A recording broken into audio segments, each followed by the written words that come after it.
คุณค่าที่น่าภาคภูมิใจ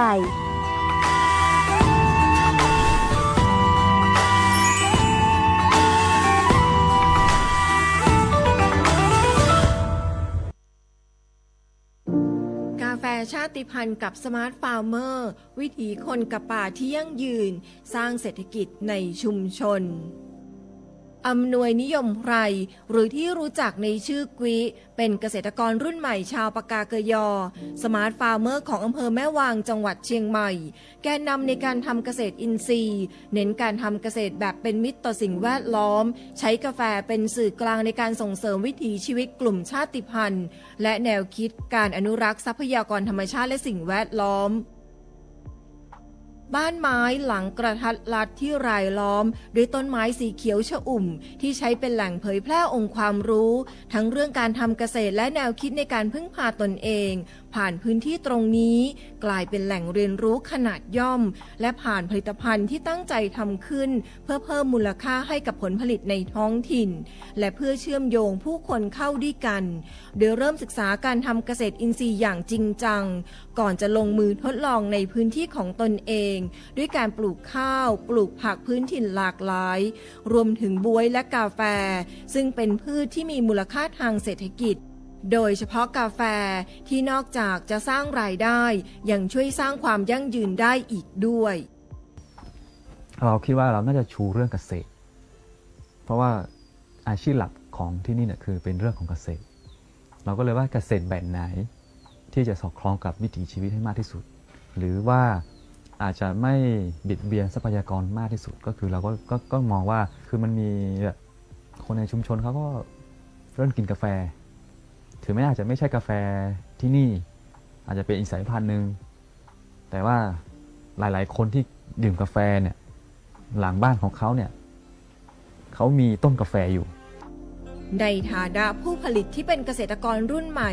จึงพยายามอย่างมากในการดำรงวิถีชีวิตไปพร้อมกับการช่วยดูแลสิ่งแวดล้อมและรักษาทรัพยากรที่ดินทำกินของรุ่นพ่อแม่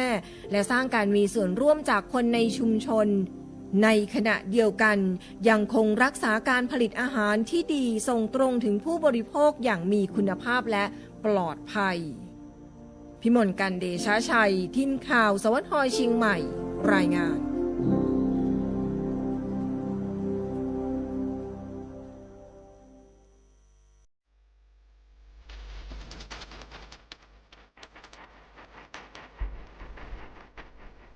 เกาะติดข่าวสารทันเหตุการณ์ในพื้นที่ด้วยข้อมูลที่เป็นกลางกับทีมข่าวสวทเชียงใหม่ติดตามได้ในมองเชียงใหม่ทางสถานีวิทยุกระจายเสียงแห่งประเทศไทยจังหวัดเชียงใหม่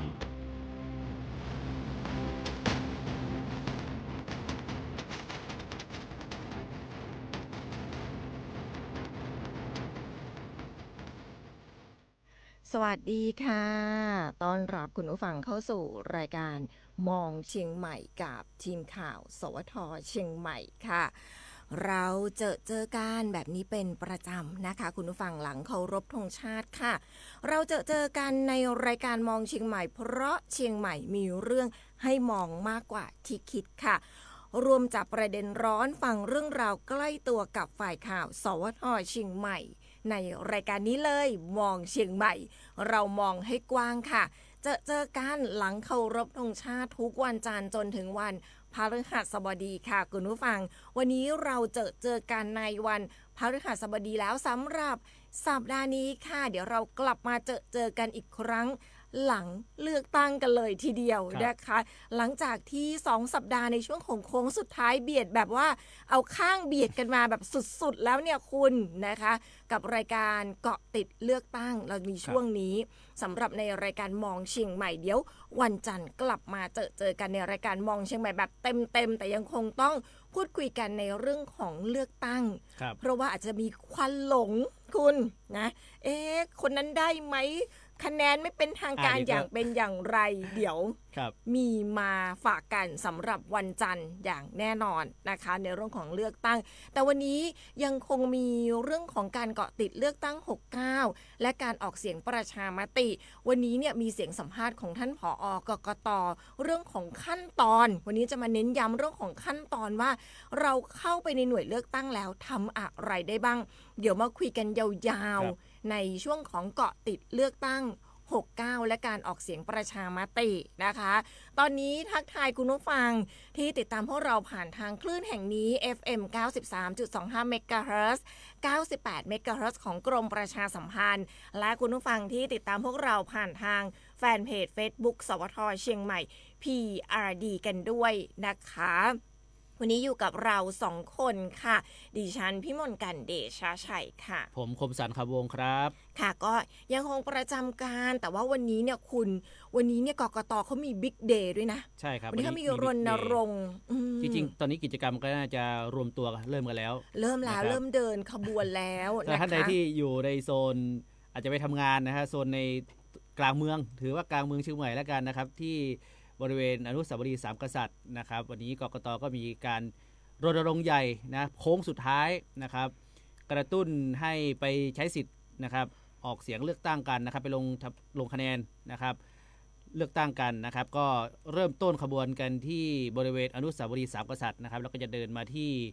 ขวงประตูท่าแพนะครับมาสิ้นสุดกิจกรรมที่ตรงนี้นะครับเป็นการรณรงค์การเลือกตั้งในวันอาทิตย์ที่8กุมภาพันธ์ 2569 นี้นะครับอันนี้ก็เชิญชวนนะครับเชิญชวนทุกท่านเลยนะครับที่มีสิทธิ์นะครับที่อายุตั้งแต่18ปีบริบูรณ์ขึ้นไปนะครับ18ปีก็นับตั้งแต่วันที่8กุมภาพันธ์ใครเกิดวันที่9ก็รออีกหน่อยอีกนิดนึงรออีกนิดนึงครับนะคะอ่ะก็ถือว่าวันนี้ก็เบียดกันโค้งสุดท้ายคือจริงๆแล้วเนี่ยวันนี้ใจเนี่ยอยากจะสัมภาษณ์ทางผู้ที่เกี่ยวข้องแต่ว่าด้วยสถานการณ์คุณการรณรงค์เนาะมันก็จะมีเสียงแบบวงดุริยางค์มีเสียงกลองเสียงรถแห่ซึ่งก็จะต้องบอกว่าก็จะไม่ค่อยจะเสียงจะไม่ค่อยชัดเจนสักนิดหนึ่งเราก็เลยว่าวันนี้เนี่ยมีเสียงสัมภาษณ์ที่เราสัมภาษณ์ท่านผอ.มาก่อนหน้านี้เรื่องของขั้นตอนอย่างที่บอกกันเพราะว่าอยากให้คุณผู้ฟังเนี่ยคือด้วยครั้งนี้เลือกตั้ง69แตกต่างจากครั้งก่อนๆเนาะเราจะได้บัตร3ใบใช่ครับเพราะฉะนั้นเนี่ยก็จะมีความแตกต่างก็จะมาเน้นย้ำกันว่าเราจะต้องไปลงคะแนนเลือกตั้งอย่างไรแล้วไปลงคะแนนเสียงออกประชามติอย่างไรเดี๋ยวมีมาฝากกันในช่วงของเกาะติดเลือกตั้งแต่ช่วงนี้เราไปตามกันใน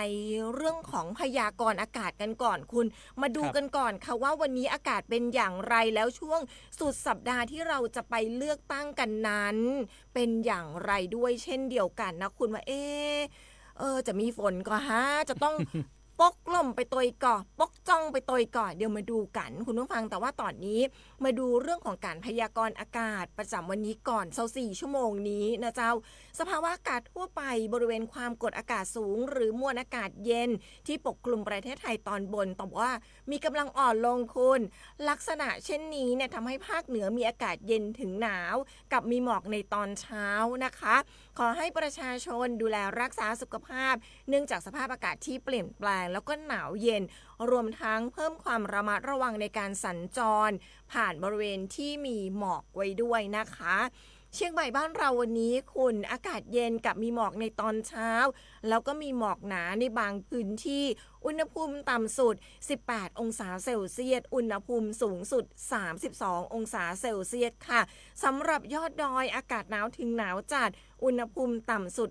4-10 องศาเซลเซียสนะคะก็นี่ก็เป็นเรื่องของอุณหภูมิบนยอดดอยค่ะเรื่องของการคาดหมายปริมาณฝนสะสมยังคงไม่มีฝนในพื้นที่บ้านเรานะคุณเชียงใหม่วันนี้25อำเภอต้องบอกว่าขาวสะอาดฝนเนี่ย0%ก็คือไม่มีฝนนั่นเองแต่ก็ไม่แน่นะพี่อาจจะมีฝนในอีกวัน2วันนี้นะครับตามพยากรณ์อากาศนะครับที่ได้บอกไปนะครับมาดูกันในส่วนของการพยากรณ์อากาศตลอดทั้งสัปดาห์กันก่อนนะครับตลอดทั้งสัปดาห์เนี่ยอุณหภูมิโดยเฉลี่ยอยู่ที่18องศาเซลเซียสครับเพราะว่าอยู่ในช่วงนี้นะสวิงมี17 18แล้วก็19นะครับอยู่ในช่วงนี้ ซึ่งอย่างที่บอกไปนะครับวันอาทิตย์ที่จะถึงนี้นะครับอาทิตย์แล้วก็วันจันทร์นะอาทิตย์ที่8กุมภาพันธ์แล้วก็วันจันทร์ที่9กุมภาพันธ์นะครับจะมีฝน10%ของพื้นที่อันนี้เตือนต่อเนื่องมา3วันแล้วน่าจะตกจริงๆแหละนะครับ10%ของพื้นที่ ต้องพกร่มไปก่อนเนี่ย พกร่มไหมคุณ ต้องพกไปด้วยนะกันไว้ก่อน ต้องเนี่ยนะ ต้องกันไว้ก่อนนะครับเพื่ออาจจะฝนตกนะครับในวันเลือกตั้งนะครับในบางพื้นที่เพราะว่า10%ของพื้นที่อาจจะไม่ครอบคลุมทั้งหมดนะครับสายฝนอาจจะโปรยปลายนะทำให้ฝุ่นนะฝุ่น PM 2.5นี่ลดน้อยถอยลงบ้างนะครับน้องฝนอาจจะมาช่วยในช่วงนี้นะวัน2วันนี้นะครับในบางพื้นที่นะฮะแล้วก็อุณหภูมิยอดดอยนะครับวันนี้ไม่มีรายงานเรื่องของเหมยขาบหรือน้ำค้างแข็งนะครับแต่ว่าอุณหภูมิยอดดอยก็ยังอยู่เลขหลักเดียวนะครับที่ยอดดอยอินทนนท์นะครับอยู่ที่6องศาเซลเซียสนะครับ ค่ะ กิ่วแม่ปานเนี่ยที่8องศาเซลเซียสนะครับส่วนที่ทำการเนี่ยขยับเพิ่มขึ้นนะครับวันนี้เป็น16องศาเซลเซียสนะครับแล้วก็นักท่องเที่ยวก็ค่อนข้างที่จะเยอะนะฮะ 2,303 คนนะครับที่เข้าไปพื้นที่ของอุทยานแห่งชาติดอยอินทนนท์ณขณะนี้นะครับ คือจะบอกว่าป้าหนีไปแล้วกะ วันนี้ท้องฟ้า ป้หนีไป เปิ แล้ว ด กะ วันนี้ฟ้าเปิดน้องเหมยขาบน้องน้ำค้างแข็งยังไม่หนีเห็นบอกว่าหลังจากฝนตกนี้จะทำให้อุณหภูมิลดลงอีกนะครับในช่วงกลางเดือนก็คือพอดีแหละนะฮะในช่วงของวาเลนไทน์ อุ้ยหนาว หนาว คนมีคู่ก็ ค จะ รับ ดีไปอีหนอ ก็จะต้อนรับนะครับในช่วงของกิจกรรมไม้ดอกไม้ประดับนะครับเทศกาลไม้ดอกไม้ประดับ13 14 15อากาศหนาวเย็น แล้วก็อย่าลืมนะ มีงานวันสตรอเบอรี่ จะมีงานวัน ด้ ส วย ตรอเบอรี่ด้วยนะครับที่อำเภอเสมิงนะครับเดี๋ยวจะหาอะไรนะรายละเอียดมาก่อนนะครับแต่ปกติก็จัดกันวันที่13 45นี่แหละในช่วงนี้นะครับไม่เกิน12 ถึง 15 เดี๋ยวสัปดาห์หน้ามาขายครัวแบบจัดเต็ม เดี๋ยวมาขายครัว 2 สัปดาห์นี้บอกค่อยได้ขายครัวดู สตรอ อึ เบอ ดอัด สตรอเบอรี่รวมถึงช่วงนี้นะครับถ้าจะพูดถึงช่วงวาเลนไทน์ก็ขายไปได้คือดอกกุหลาบพี่เอ อ๋อ นะครับวันนี้เลยเดี๋ยวเดือนนี้จะไปสำรวจนะครับ เดี๋ยวสัปดาห์หน้า สัปดาห์หน้า เดี๋ยวขออนุ เรื่อ ญาง ต ของ ดอกกุหลาบ จ้ะ นะครับแล้วก็ดอกไม้นะครับแทนใจนะช่วงวาเลนไทน์ปีนี้ดอกอะไรนะครับแม้กระทั่งว่าดอกกุหลาบนี้ก็มีแบ่งสีด้วย อ๋อปีนี้สีอะไรมา สี แรง สีอะไรมาแรง อะอย่นี้ ปีที่ผ่านมา ใช่ โอ้โหเราก็ไปเจอช่อดอกกุหลาบโอ้โหช่อบัก โโห เอฟเลยครับ หาพันนะ ช่อใหญ่ๆราคาหลักหมื่น จริง นะแล้วก็อยากเห็นคนทั้งคนฝากแล้วก็คนรับเนาะ คือจริงๆแล้วใจพวกเรา2 คนนะคะคุณผู้ฟังใจพวกเราที่ไปไลค์กันเนี่ย คือ ครับ อยากรอ ครับ อยากรอเจ้าของช่อดอกไม้ช่อ แต่เจ้าของ นั้น ชอบไม่มา เพราะว่าส่งให้พี่ไรเดอร์มารับแทน ใช่ อืม นะเราเองเราก็แอบอิจฉาเขา ครับ ตาร้อนมาเลย เดี๋ยวสัปดาห์หน้าค่ะ เราก็จะกลับมาเริ่มขายครัวกันเหมือนเดิมนะคะ ครับ สัปดาห์นี้เราขายครัวเรื่องของการเลือกตั้งกันไปก่อนแล้วกัน อืม คุณผู้ฟังหลายๆท่านจะแซวเรา2 คนมาว่าพวกเราอึดอัดไม่ได้ขายครัวช่วงนี้ ครัวบอกค่อยได้ขายครัว ครับ ท่องเที่ยวบอกค่อยได้ขายช่วงนี้ มาดูเรื่องของคุณภาพอากาศกันสักนิดหนึ่งคุณผู้ฟังคะคุณภาพอากาศภาพรวมวันนี้เนี่ยก็น่าจะดีเช่นเดียวกับเมื่อวาน วันนี้เนี่ยในส่วนของภาคเหนือเราเนี่ยดิฉันเห็นสีฟ้าเนี่ย2 จุดด้วยกัน แล้วก็ส่วนใหญ่จะเป็นสีเขียวสีเหลืองลดลงนะคะ ก็ถือว่าค่าคุณภาพอากาศยังดีอยู่นะสำหรับภาคเหนือบ้านเราในช่วงของวันที่ 5 กุมภาพันธ์ 2569 นี้ แต่ว่าเดี๋ยวขออนุญาตไปเจาะในส่วนของภาคเหนือก่อนว่า จุดสีฟ้ายังคงอยู่ที่บ้านเราไหมกลับมาอยู่บ้านเราไหมวันนี้เนี่ยมี3 จุดด้วยกันคุณสีฟ้าในภาคเหนือ ผ นะ มเดาว่าจุดเดิมอยู่ที่แม่ฮ่องสอน แม่ฮ่องสอน แล้วก็ หนึ่ แม่ ง เสลียง แม่เสลียงเดี๋ยวมาดูกันว่า ครับ บ้านเรากลับมาแล้วหรือยังคุณสุโขทัยก็ฟ้านะจ๊ะว่าไม่ได้นะ ป สุ กติ โขทัยเหนือตอนล่าง ปกติสุโขทัยช่วงนี้น่าจะเป็นออกสีเหลืองสีส้มนะฮะ โอ้ ครับ คุณอยู่แม่ฮ่องสอนทั้ง2 จุดเลย ครับเล็งดูแล้ว นะคะ จากแผนที่ประเทศไทย แผนที่นะครับ แม่ฮ่องสอนทั้ง2 จุดเลยค่ะคุณผู้ฟังที่ตำบลจองคำอำเภอเมืองจังหวัดแม่ฮ่องสอนเนาะแล้วก็อีกที่นึงก็คือตำบลแม่เสรียงอำเภอแม่เสรียงจังหวัดแม่ฮ่องสอนค่ะคุณผู้ฟังส่วนบ้านเราวันนี้ขออนุญาตเข้าไปดูก่อน เขียวเกือบหมด ครับ มีเหลืองอยู่1 จุดเท่านั้นนะคะ แต่ว่าเขียวที่อากาศดีวันนี้เนี่ยเท่ากันเลย2 จุดอยู่ในระดับ คุณภาพอากาศดีเหมือนกันเลย คือตำบลช่างเครื่องอำเภอแม่แจ่ม ครับ กับตำบลสุเทพอำเภอเมืองจังหวัดเชียงใหม่ ค่าคุณภาพอากาศนี่คือแบบเบียดกันมาเลยคุณ AQI 28 เท่ากันเป๊ะนะคะ PM 2.5 ก็ 16 ไมโครกรัมต่อลูกบาศก์เมตรเท่ากันอีกเหมือนเดิมนะคะเหมือนเลยเหมือนทันทีนะคะจาก2ตำบลนี้มาดูกันว่าที่ไหนตำบลต่อไปก็คือตำบลศรีภูมิอำเภอเมืองจังหวัดเชียงใหม่ค่าคุณภาพอากาศดีเช่นเดียวกัน AQI อยู่ที่ 36 PM 2.5 อยู่ที่ 19.1 ไมโครกรัมต่อลูกบาศก์เมตรนะคะแล้วก็มากันที่ดิฉันขออนุญาตไปหาตำบลเมืองนะสักนิดหนึ่งวันนี้เมืองนะเมืองนะก็ขยับมานิดนึงเมืองนะตำบลเมืองน้ำอำเภอเชียงดาวจังหวัดเชียงใหม่ค่าคุณภาพอากาศดีค่ะ AQI 38 PM 2.5 เนี่ย 20 ไมโครกรัมต่อลูกบาศก์เมตรนะคะสำหรับเมืองนะแล้วก็มาที่จากเมืองนะก็ต้องมาที่ตำบลหางดงอำเภอฮอดจังหวัดเชียงใหม่ค่าคุณภาพอากาศดีเหมือนกันคุณ AQI อยู่ที่ 45 PM 2.5 อยู่ที่ 22.8 ไมโครกรัมต่อลูกบาศก์เมตรเมื่อวานเนี้ยเป็นสีเหลืองวันนี้ขยับลดลงถือว่าคุณภาพอากาศดีขึ้น กลับไปเป็นสีเขียวแล้วนะครับ ใช่ค่ะแต่ว่าที่ยังคงเป็นสีเหลืองอยู่แต่ว่าค่าคุณภาพอากาศลดลงก็คือดีขึ้นจากเมื่อวานเนี่ยก็คือที่ตำบลช้างเผือกอำเภอเมืองจังหวัดเชียงใหม่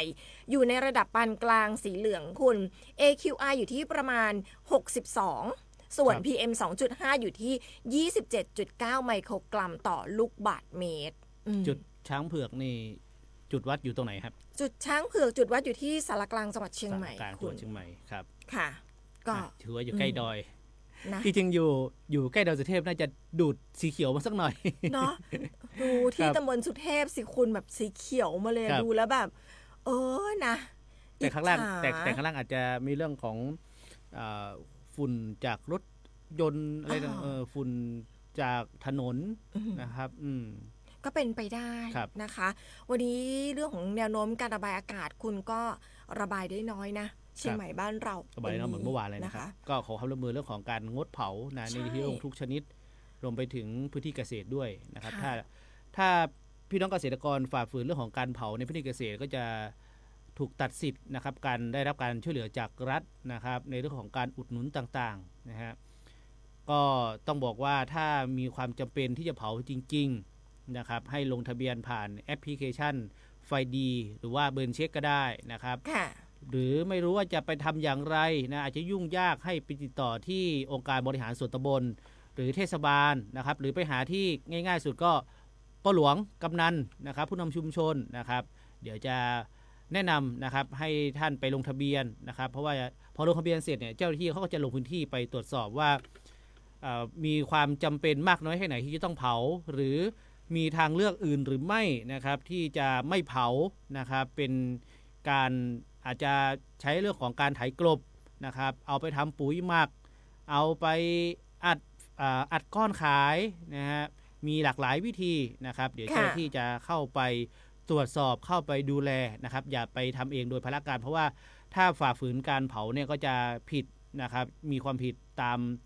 กฎหมายของรัฐนะครับมาทักทายคุณผู้ฟังสักนิดนึงวันนี้เราก็คุยกันหลายๆเรื่องแล้วมาคุยกับคุณผู้ฟังกันสักนิดนึงนะคะน้องต้นน้ำทักทายเรามาส่งสติกเกอร์รูปหัวใจมาเป็นกำลังใจให้เราคุณพระเครื่องส่งสติกเกอร์กระจายเสียงเป็นกำลังใจให้เราคุณพงศักดิ์ค่ะทักทายเรามาสวัสดีครับ2คนเสียงดีนะคะคุณสิรินันท์บอกว่าสวัสดีดีเจสาวสวยหนุ่มหล่อค่ะสวัสดียามเช้าค่ะทักทายเราด้วยดอกไม้มาเป็นกำลังใจให้เรานะคะคุณป้าพันนีนะนักเรียน FC เรานะคะวันนี้เช็คชื่อแต่เช้าเลยแต่ว่าฮ้อนขนาดกลางวัน เสียงนกขอฝนห้องตึงวันเสียงยังไงครับโอ้เนาะนกขอฝนคุณแล้วบอกว่าใครถึงวันติดโวยเจ้าจะดูจ้างต่างคุณจะดูตั้งขายครัวดิฉันก็พยายามมากจะดูตั้งขายครัวต้องวันจันทร์เจ้าครับวันจันทร์จะเริ่มขายครัวแล้วอยากให้หมดวันอาทิตย์นี้อยากให้หมดไวๆจะได้เห็นเราขายครัวอาทิตย์หน้าเดี๋ยวติดหน้าขายครัวจะมาขายลามบอล ติน่าขายครัวชำคุณผู้ฟังมีหลายกิจกรรมน่าสนใจคุณสุคนค่ะทักทายเรามาสวัสดีเจ้าสันปะตองอากาศเย็นเจ้านะคะ คุณสาธรค่ะทักทายเรามา ครับ ก็คุณสาธรนะครับทักทายมานะตอนนี้ก็ได้จะอยู่ที่นนทบุรีนะครับกลับไปที่นนทบุรีแล้วนะหลังจากที่มาอยู่เชียงใหม่นะครับ ค่ะ หลายสัปดาห์ ใช่บอกว่าตอนนี้อากาศ27 องศาบเดลนี้นะเมื่อเช้าเนี่ย24 องศา PM 2.5 เนี่ยอยู่ที่ 35.6 ไมโครกรัมต่อลูกบาศก์เมตร AQI อยู่ที่ 92 คุณก็สีเหลือง อยู่ในระดับปานกลาง ก็บอกว่าชอบฟังรายการที่ขนาดได้สาระน่ารู้นักขนาดครับผมเนาะ ครับ ก็ขอบคุณรายการมาขอบคุณจัดนักเลยเจ้าที่ฟังเฮาอู้จากันเล่าเรื่องราวนะหรือเอาเรื่องที่แบบเครียดมาเป็นเรื่องแบบเครียดต้องมาฟังเฮาสองคนเนี่ย นะคะในเรื่องราวข่าวสารของมองเจียงใหม่เรื่องของเจียงใหม่กัน คุณพระเครื่องค่ะ ทักทายเรามาสวัสดีมีความสุขยามเช้าครับทุกท่าน นครศรีเมื่อวานฝนตกนิดหน่อยบางพื้นที่วันนี้แดดเริ่มจ้า ตกบ่ายลมแรงมากๆครับ คุณสุวัชชัยบอกว่า สวัสดีครับทีมข่าวสพทเจียงใหม่ครับคุณป้าพนีบอกว่าดอยสะเก็ตตกรอบเรื่องฝนหนาวเนอเดี๋ยวนอกนั้นฮ้อน ตกรอบเรื่องฝนบ่มีฝน อ๋อฝนไม่ตก หนาวน้อยเดียว หนาวนิ้วเดียว นอกนั้นฮ้อน มีสองฤ หนาวนิ้ ดู วเดียว แต่ก็ไม่แน่นะไม่แน่เราลุ้นเสาร์อาทิตย์นี้นะ ค่ะ อาทิตย์จันทร์นะฮะ อ่ะคุณสุภชัยส่งสติกเกอร์รูปหัวใจเป็นกำลังใจให้เรานะคะ คุณสุทธิศักดิ์ทักทายเรามาสวัสดีครับ ทีมข่าว ทีมรายการหนุ่มสาวเช้านี้แม่ริม เย็นสบายอากาศยังดีอยู่นะคะ คุณพระเครื่องบอกว่าป้ายสอสอล้มระเนระนาดตลอดทางตลอดข้างทางครับ เมื่อวานน่าจะเรื่องของฝนแล้วก็ลมแรงค่ะ ที่นคร ครับ ศรีธรรมราชนะคะ เห็นคุณพระเครือบอกว่าพอบ่ายๆเนี่ยก็จะมีเรื่องของลมแรง ค่ะ นะครับ เรื่องของอากาศร้อ ครั น บ ด้วยนะ อ่ะ คะ คนที่ไปติดป้ายหาเสียงก็ช่วยดูหน่อยนะครับ มัดให้แข็งแรงนะช่วงนี้ถ้าลมแรงเนี่ยนะครับเพราะว่าอันตรายกับผู้สัญจรผ่านเส้นทางนะครับว่าเผื่อปลิวมากลางถนนนะครับ โอ้เนอะ อาจจะใช่อาจจะเบรกก อั ระ น ทั ต นหัน รายด้วยนะคุณ ใช่ครับ โดยเฉพาะรถมอเตอร์ไซค์นะฮะโดยเฉพาะรถมอเตอร์ไซค์นะฮะเรื่อง ค่ะ เนี่ยกลัวเรื่องของฝนฟ้าคะนองนี่แหละนะครับพัดป้ายหาเสียงนะฮะอาจจะเนี่ยมันเพราะเขาติดตามข้างทางไงครับพี่เอ๋อาจจะปลิวมาก็ได้นะครับอ่ะอันนี้ก็ช่วยดูกันหน่อยนะครับ เรื่องของป้ายหาเสียงนะอาจจะบังหน้าปากซอยออกทางออกมาถนนใหญ่ไม่ได้นะฮะ อ่ะเราไปติดตามในช่วงของข่าวสารจากคอปพกันก่อนนะคะคุณผู้ฟังเดี๋ยวเราจะกลับมาในช่วงของเลือกตั้งกันก่อนติดเลือกตั้งแต่ช่วงนี้ไปติดตามข่าวสารจากคอปพกันก่อนค่ะ ช่วงข่าวสารจากคปพ.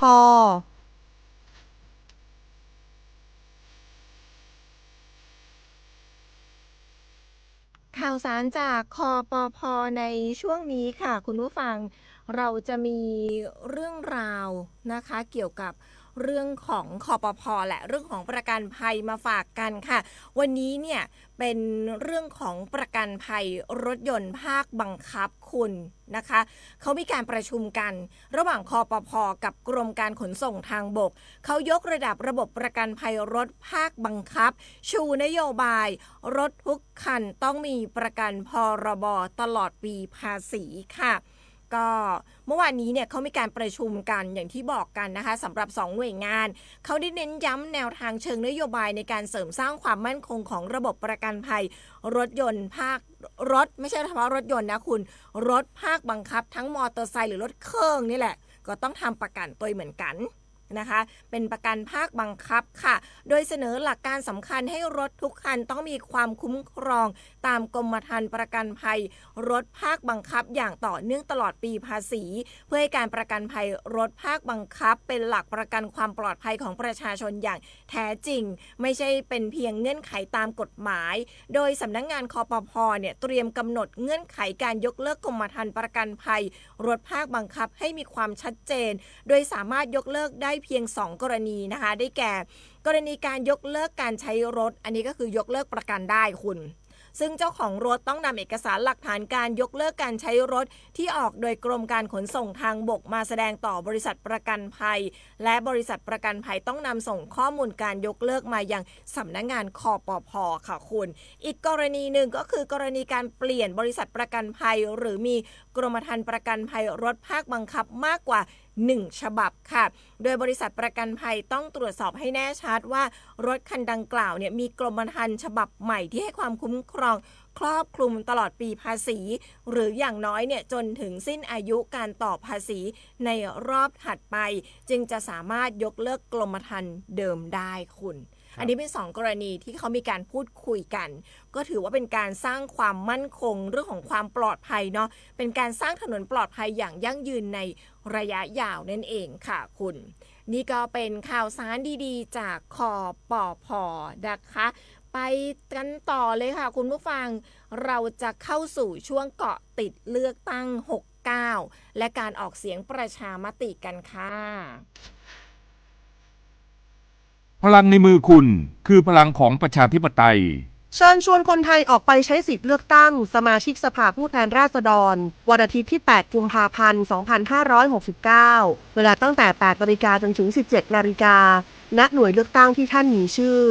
ดาวน์โหลดแอปพลิเคชัน Smart Vote หรือดูข้อมูลเลือกตั้งผ่านเว็บไซต์สำนักงานคณะกรรมการการเลือกตั้ง www.ect.go.th สายด่วนที่กกต. 1444เสียงของประชาชนคือหัวใจของประชาธิปไตย 8 กุมภาพันธ์ 2569 ก้าวสำคัญของคนไทยทุกคน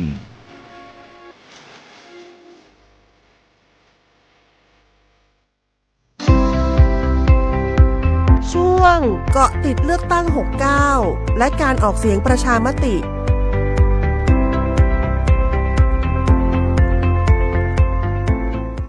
เข้ามากันสู่ช่วงเกาะติดเลือกตั้ง69คุณผู้ฟังต้องบอกว่าช่วงนี้อย่างที่เราคุยกันมาตลอดว่าดิฉันเนี่ยเอาข้างเบียดมาแล้วคุณ โค้งนี่เบียดแบบเบียดข้างมาเลยคุณถูกันไปเลยฮะถูกันมาเลยทีเดียวนะคะช่วงสุดท้ายแล้วเน้นย้ำก่อนเลยบัตรคุณ3 สีอ่ะ3 สี3 บัตรจริงๆแล้วก่อนที่จะไป3 สี3 บัตรผมแนะนำอย่างนี้ฮะสำหรับท่านใดที่จะออกไป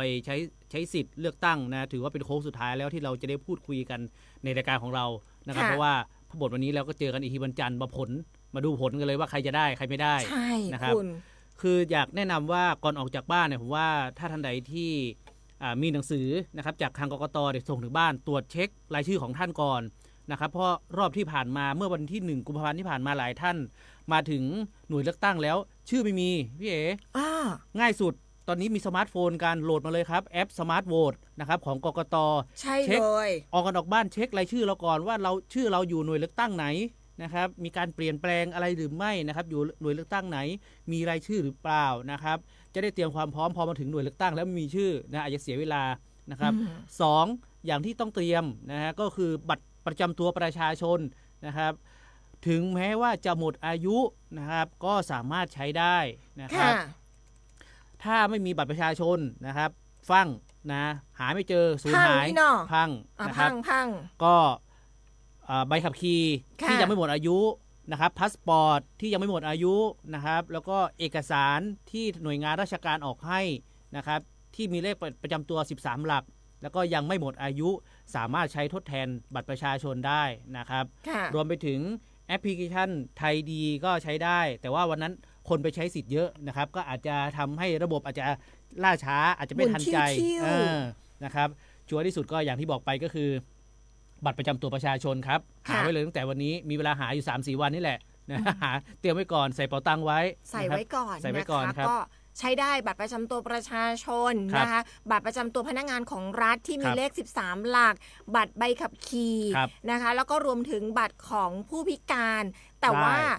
นอกเหนือจากบัตรประชาชนต้องไม่หมดอายุนะบัตรประชาชนหมดอายุได้แต่บัตรอื่นห้ามหมดอายุใช่นะคะอันนี้ก็คือต้องเตรียมความพร้อมหลังจากนั้นพกใจค่ะคุณผู้ฟังพกใจไปเลือกตั้ง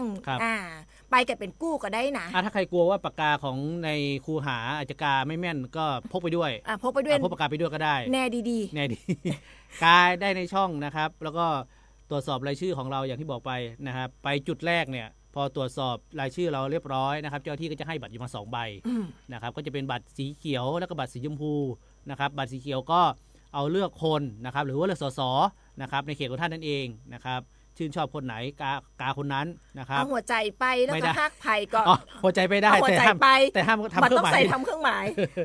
เอาหัวใจไป อ่า ฮักไข่กากระบาด ใช่ แน่ดี เอาให้อยู่ในช่อง แม่ นะครับให้มีจุดตัดอยู่ในช่องนะครับแล้วก็บัตรสีชมพูนะครับบัตรสีชมพูเนี่ยเลือกพรรคที่ชอบนะจะบอกว่าบัตรสีเขียวบัตรสีเขียวมาแล้วนะครับท่านใดที่อยู่ ถ้าติดตาม Facebook ไลฟ์อยู่ ค่ะ นะฮะบัตรสีเขียวเนี่ยเลือกคนที่ใช่ อ่าน นะครับบัตรชมพูเลือกพรรคที่ชอบเราจะได้อยู่ 2 บัตรก่อน อ่าน นะครับหลังจากที่เข้าคูหาไปกากระบาดเรียบร้อยทั้ง2 บัตรทั้งสีเขียวสีชมพูย่อนในกล่องเรียบร้อยกระเถิบไปอีกนิดนึง เตล15-9 ก็จะไปอีกจุดหนึ่งเพื่อรับบัตรนะครับสีเหลืองเพื่อออกเสียงประชามติว่าเราเห็นชอบไม่เห็นชอบ หรือว่าไม่ประสงค์จะลงคะแนนหรือว่างดออกเสียง งดออกเสียง นะครับก็จะมีอยู่3ช่องด้วยกันอันนี้ง่ายๆเลยบัตรสีเหลืองง่ายเลยมีแค่3ช่องเท่านั้นนะครับส่วนบัตรที่เราได้บัตรสีเขียวกับบัตรสีชมพูเนี่ยแต่ละท้องที่อาจจะแตกต่างกันไป แต่บัตรสีชมพูเนี่ยจะเท่ากันหมดเลยนะทั้ง56 พรรคการเมือง ค่ะ นะครับส่วนบัตรสีเขียวเนี่ยอาจจะแตกต่างกัน แล้วแต่ว่าเขตเราเนี่ยมีสสที่เขาสมัครกี่คนนะครับ คือจะบอกว่าคุณผู้ฟังอย่างนี้บัตรสีชมพู ครับ ไม่ต้องไปกากระบาดทับชื่อพักนะ ไม่ได้ครับต้องอยู่ในช่องมัน ดู จะ ในช่อง จะมีโลโก้พรรค อืม เนาะแล้วก็มีชื่อพรรค อ่า แล้วก็มีช่อง ช่อง ให้ช่องสีขาวๆให้กากบาทนะครับก็ อ่า คล้ายๆเหมือนบัตรสีเขียวนี่แหละนะครับไม่ต้องไปกาทับชื่อหรือทับพักนะครับให้ในช่องสีขาวเท่านั้น และก็ต้องเป็นกากบาทแค่2 เส้นทับกันนะครับ อืมแล้วก็ที่สำคัญนะแบบพอกาเสร็จแล้วชอบพักเนาะบัตรสีชมพูกาเสร็จแล้วคุณผู้ฟังไม่ต้องเขียนนะ รักที่สุดคือเธออะไรอย่างนี้ไม่ต้อง ไม่ต้องทำเครื่องหมายใด ไม่ ๆนะครับ ต้อง ทั้ง ทำ 3 บัตรนะค คื รับ อรักแค่กากบาทก็พอ ครับ ทั้ง3บาทรักคนก็กากบาท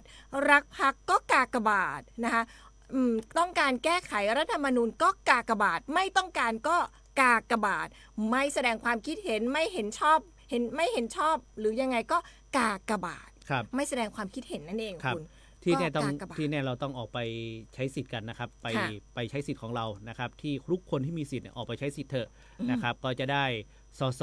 ได้พรรคการเมืองนะครับที่ท่านชื่นชอบนะครับก็เดี๋ยวมาลุ้นกันนะครับวันจันทร์ที่จะถึงนี้นะครับว่า ค่ะ ใครจะไปได้เป็นตัวแทนนะครับของพี่น้องประชาชนเป็นสสในเขตของท่าน แล้วก็รวมไปถึงพรรคการเมืองใดที่จะได้คะแนนเสียงสูงสุดด้วย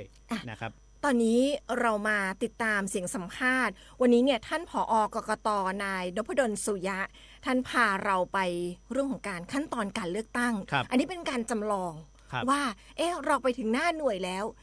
เฮาจะต้องเงี้ยจะใดพ่อง ครับ วันนี้ท่านผอมาจำลองมาฟังกันค่ะ ครับ วันนี้เรามีเสียงสัมภาษณ์ของท่านกันนะคะ ท่านมาที่หน่วยเลือกตั้งนะครับ ท่านอย่าลืมนำบัตรประชาชน หรือบัตรประชาชนที่หมดอายุ หรือหลักฐานอื่นใดที่ทางราชการออกให้ที่สำคัญต้องไม่หมดอายุ หรือท่านจะใช้แอปพลิเคชันไทยดีนะครับแอปพลิเคชันของกรมการขนส่งทางบก หรือแอปพลิเคชันคนพิการมาแสดงตนต่อกรรมการประจำหน่วย เมื่อท่านมาตรวจสอบบัญชีรายชื่อแล้วนะครับ ท่านจะเห็นว่าจำลำดับที่ว่าตัวเองอยู่ลำดับที่เท่าไหร่นะครับก็เป็นเสร็จวิธีและหลังจากนั้นนะครับ ท่านก็มาตรวจสอบรายชื่อของผู้มีสิทธิ์สมัครรับเลือกตั้งสสแบบแบ่งเขตผู้มีสิทธิ์เลือกตั้งสสแบบบัญชีรายชื่อครับแล้วก็ไปแสดงตนต่อกรรมการประจำหน่วยนะครับ หลังจากนั้นนะครับก่อนที่จะไปแสดงตนกรรมการประจำหน่วยเนี่ยก็มาดูบัญชีรายชื่อของ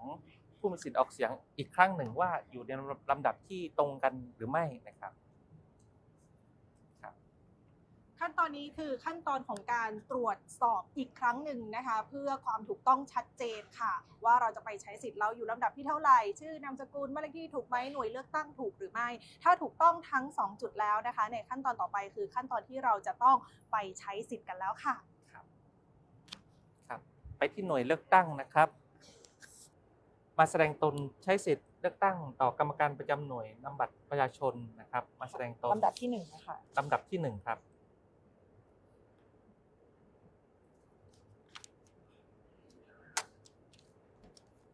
ข ของผู้ใช้สิทธิ์เซ็นชื่อค่ะ ครับ ท่านจะต้องลงชื่อนะครับ ในบัญชีรายชื่อของผู้มีสิทธิ์เลือกตั้งครับหลังจากนั้นกรรมการท่านที่ 1 จะมอบบัตรประชาชน แล้วก็กระดาษจดลำดับที่ให้กับกรรมการประจำหน่วยคนที่ 2 ที่จะมอบบัตรเลือกตั้งสสแบบแบ่งเขตแล้วก็ต้องลงรายชื่อนะครับที่ต้นขั้วบัตรเลือกตั้ง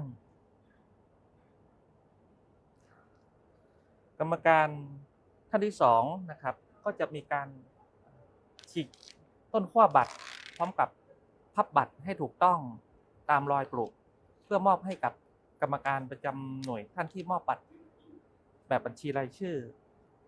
ผู้มีสิทธิ์เลือกตั้งก็ต้องเซ็นรายชื่อที่ต้นขั้วบัตรอีกครั้งหนึ่งนะครับ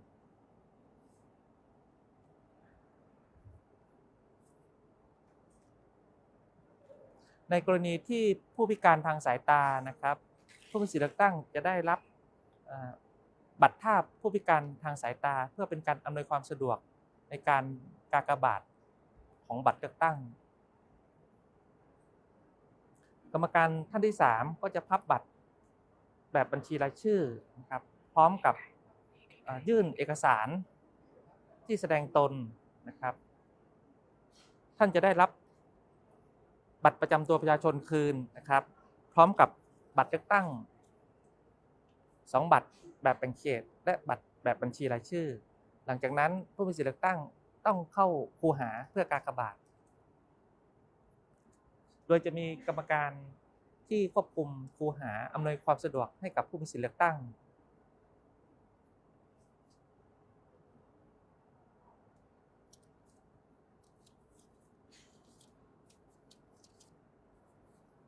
เมื่อกากบาททั้ง2 บัตรเสร็จเรียบร้อยแล้วนะครับท่านต้องหย่อนบัตรเลือกตั้งให้ถูกประเภทบัตรสีเขียว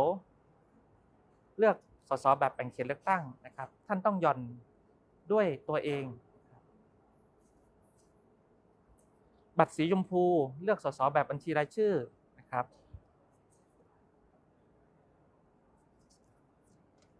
หลังจากนั้นผู้มีสิทธิเลือกตั้งต้องไปแสดงตนต่อกรรมการประจำหน่วยออกเสียงอีกครั้งหนึ่งเพื่อขอรับบัตรออกเสียงประชามติหลังจากที่เราใช้สิทธิ์เลือกสสแบบบัญชีรายชื่อและแบบแบ่งเขตเรียบร้อยแล้วค่ะในลำดับถัดไปนะคะจะต้องมาแสดงตัวที่คณะกรรมการประจำหน่วยเลือกตั้งเพื่อออกเสียงประชามติในประเด็นของการเห็นชอบหรือไม่เห็นชอบรัฐธรรมนูญฉบับใหม่ค่ะผู้มีสิทธิเลือกตั้งหรือผู้มีสิทธิออกเสียงต้องแสดงตนต่อกรรมการประจำหน่วยออกเสียงอีกครั้งหนึ่งนะครับโดยยื่นหลักฐานในการแสดงตนนะครับกรรมการประจำหน่วยออกเสียงก็จะดูเอกสารหรือหลักฐานที่มาแสดงตนครับก็จะดูว่ารูปถ่ายชื่อนะครับว่าตรงกับผู้มีสิทธิ์ออกเสียงหรือไม่นะครับลำดับที่ 1ครับ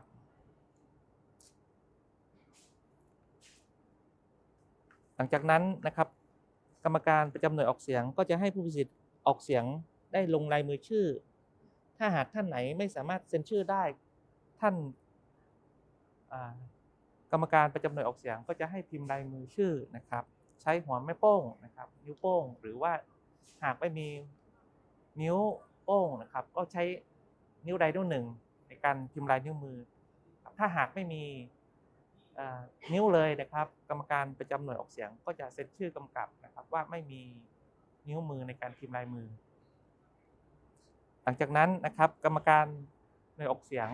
ท่านแรกเนี่ยก็จะมอบหลักฐานในการแสดงตน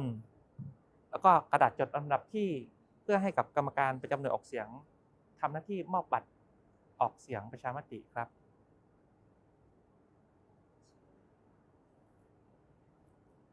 เมื่อกรรมการประจำหน่วยออกเสียงได้เช็คลำดับที่แล้วก็หลักฐานในการแสดงตนแล้วท่านก็จะให้ลงลายมือชื่อกำกับไว้ที่ต้นขั้วบัตร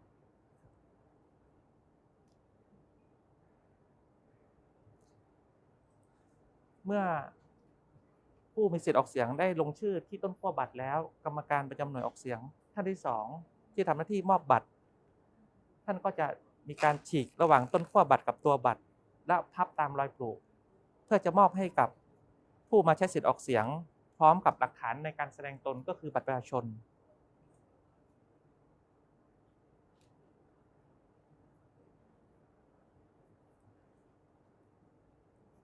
ขอบคุณครับ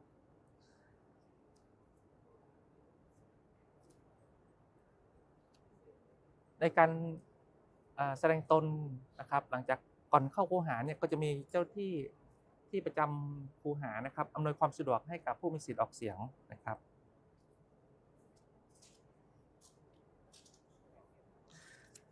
เมื่อกากบาทเสร็จแล้วนะครับเมื่อกากบาทเสร็จแล้วผู้มีสิทธิ์ออกเสียงพับบัตรออกเสียงตามรอยปลูกแล้วหย่อนลงในหีบบัตรออกเสียงด้วยตนเอง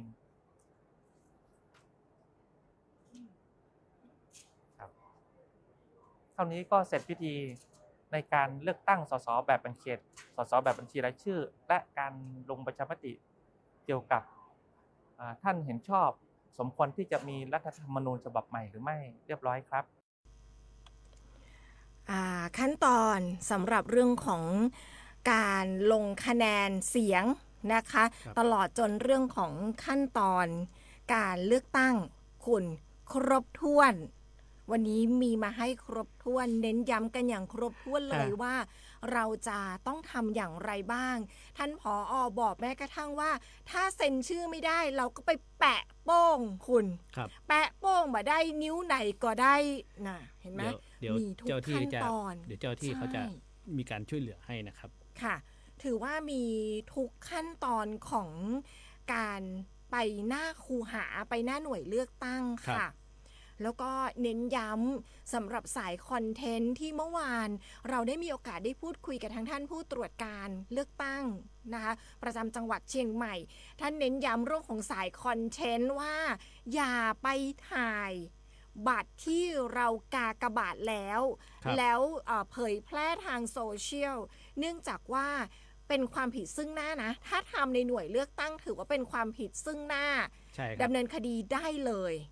เพราะฉะนั้นสายคอนเทนต์ระมัดระวังด้วยพอเข้าคูหาแล้วเรื่องของสื่อโซเชียลเรื่องของกล้องถ่ายรูปอะไรอย่างเงี้ยจะไปถ่ายแล้วไปโพสต์ไม่ได้นะครับหรือแม้กระทั่งถ่ายแล้วไม่โพสต์ก็ได้เพราะว่าเรามีเจ้าหน้าที่ตำรวจนะครับมีเจ้าหน้าที่ที่สังเกตการอยู่นะครับรักษาความปลอดภัยใช่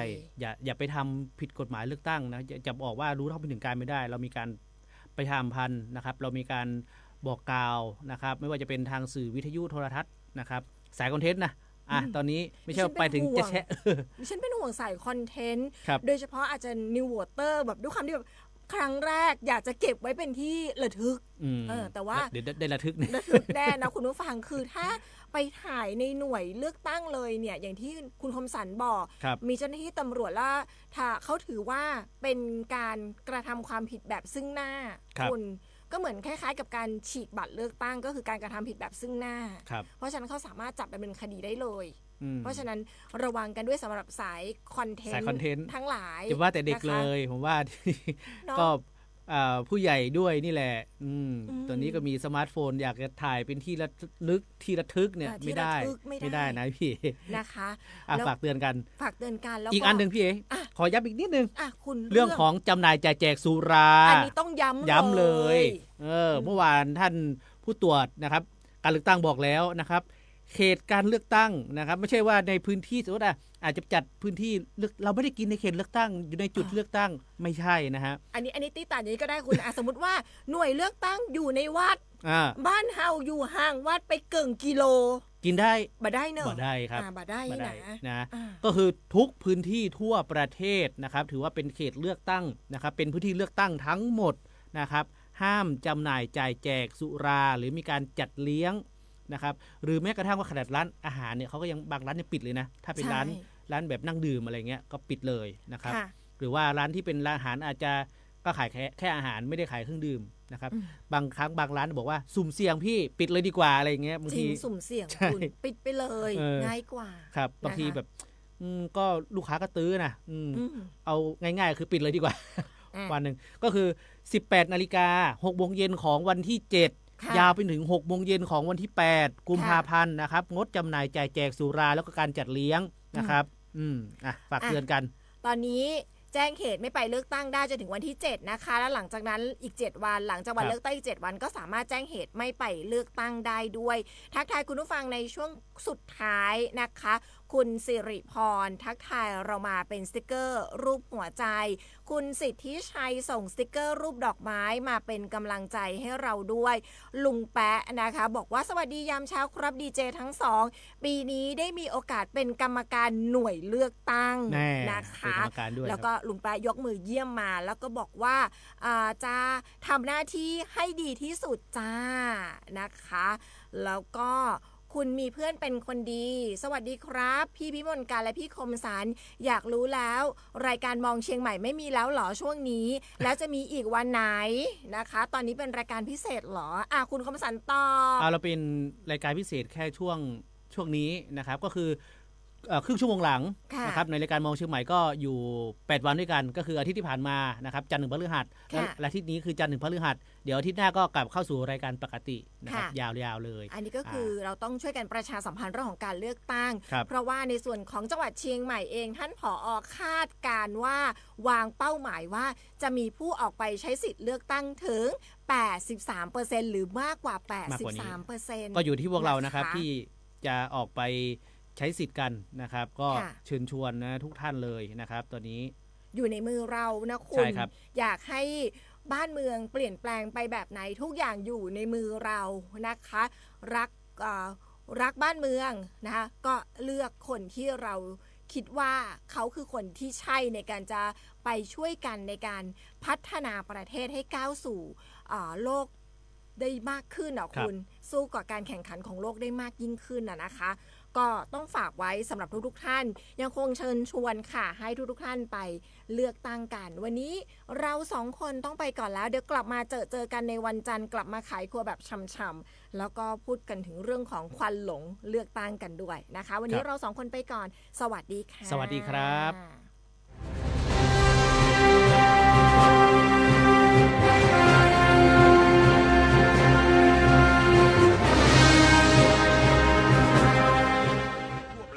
เสนอข่าวต้นชั่วโมงรู้เร็ว